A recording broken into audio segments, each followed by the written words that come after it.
جدير مديحي عالم العصر قائد وبدر ظلام الجهل للجهل طارد أرى مركبي نحوك طرف البلاغة الذي شأوه في درك وصفك جائد قدي مركبا حتما فيوضات ربنا إذا جف عقلي أو إن الفكر جامد.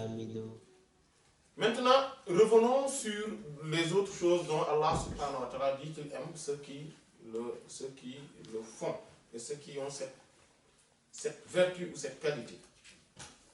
Allah subhanahu wa ta'ala dit qu'il aime les croyants. Il aime les croyants. Donc ceux qui ont incarné la foi de la manière la plus parfaite, Allah subhanahu wa ta'ala les a dotés de son amour. Allah les a dotés de son amour. Et il l'a redit aussi dans une autre sourate. Ceux qui ont cru véritablement et qui font de bonnes œuvres, Allah subhanahu wa ta'ala les dotera d'un amour profond, d'un attachement et d'une affection impeccable. Voilà. Donc Allah aime les croyants, ceux qui croient véritablement et s'évertuent donc à incarner la foi dans toute sa splendeur et dans toutes ses dimensions.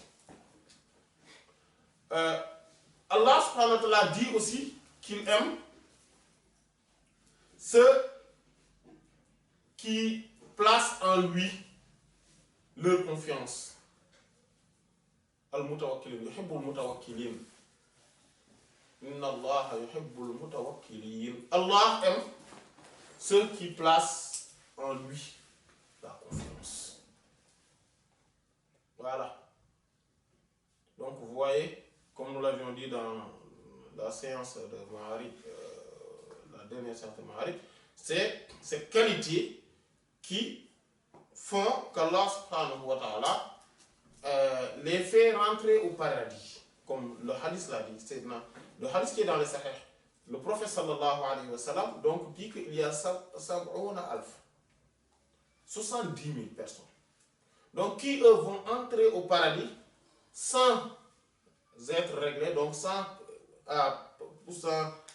pour autant présenter leur compte ou qu'ils puissent être punis pour quoi que ce soit. Ils sont pardonnés d'office, ils vont au paradis directement, sans aucune... Ils ne passent pas devant le juge, eux. Voilà.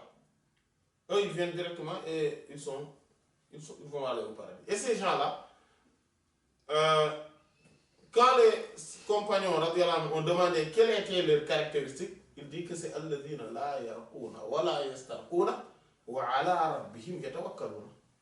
Donc ce sont ces gens-là qui ne font pas l'exorcisme et qui ne demandent pas aussi de l'exorcisme et qui placent leur totale confiance en Allah subhanahu wa ta'ala. Et voyez-vous que l'exorcisme, pourtant c'est le prophète sallallahu alayhi wa sallam qui l'a enseigné. Je parle bien de la bonne, la ruqya. Ce que le prophète sallallahu alayhi wa sallam a enseigné, je ne parle pas de ce que les autres font. Hein. Je parle que de ce dont Allah, le prophète sallallahu alayhi wa sallam a enseigné. On le fasse par le Coran, par des doigts, etc. Mais pas par des choses qui n'en font pas partie. Parce que maintenant, beaucoup disent qu'ils vont faire des choses. Et d'ailleurs, beaucoup sont victimes de cela. C'est-à-dire qu'ils viennent chez des gens thérapeutes, ou soi-disant thérapeutes ou exorcistes, et ils vont essayer. Donc, ils pensent que ces gens-là vont les guérir, vont les remédier à travers le Coran et la Sunna, et eux, ils vont utiliser d'autres choses, que ça soit par bonne ou mauvaise intention. Cela ne compte pas, parce que de toute façon, ils vont utiliser des choses qui sont à l'encontre du Coran et de la Sunna, et ils vont dire que oui, c'est des secrets. C'est parce que oui, ces gens qui nient cela, c'est parce qu'ils n'ont rien appris, c'est parce qu'ils ne savent pas, ils n'ont pas connaissance de ces secrets-là, etc. Alors que c'est faux. Il y a beaucoup de choses dont les gens font sur ce plan-là. Cela n'a strictement rien à voir avec la religion. Et parfois, ça frôle l'associationnisme. Et parfois, c'est même réellement de l'associationnisme. De l'associationnisme pur. Et ils disent que, et pourtant, parfois, c'est les imams. C'est ça le problème. C'est là où le bas blesse. C'est que parfois, c'est les imams. Parfois, il faut des conférences religieuses. Et ils font usage de cela. Et les gens vont penser que ces gens-là sont dans la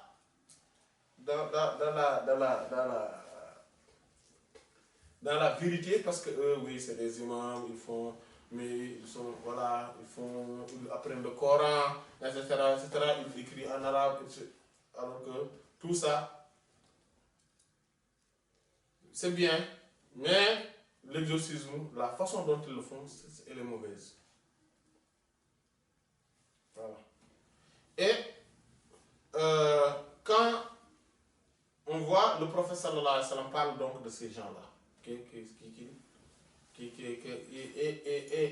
il dit que ces gens ne font, eux aussi, quand ils ont eu des choses qui nécessitent cet exorcisme-là, ils ne le font pas.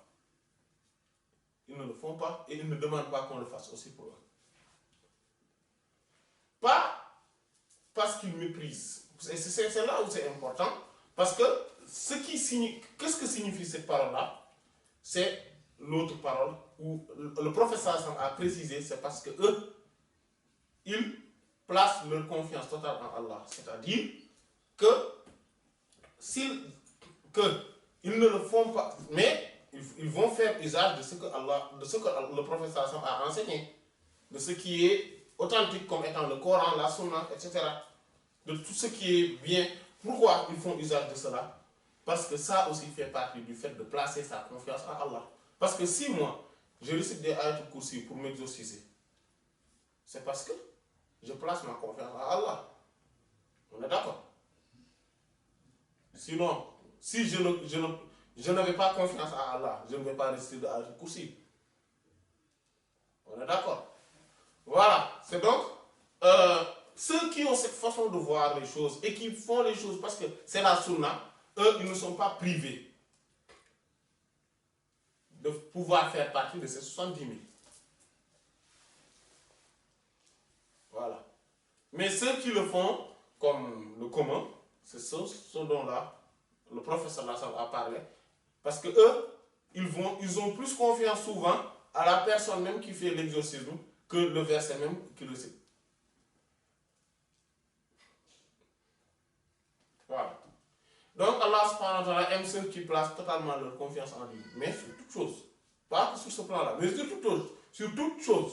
Et Allah aime ceux qui placent totalement leur confiance. فيض الكتم نورا أحاطكم ويسقيك أنوارا وعمت أماجد وأسراره تسري كليث لفرهد على روحك الأصفى وظلت مكائد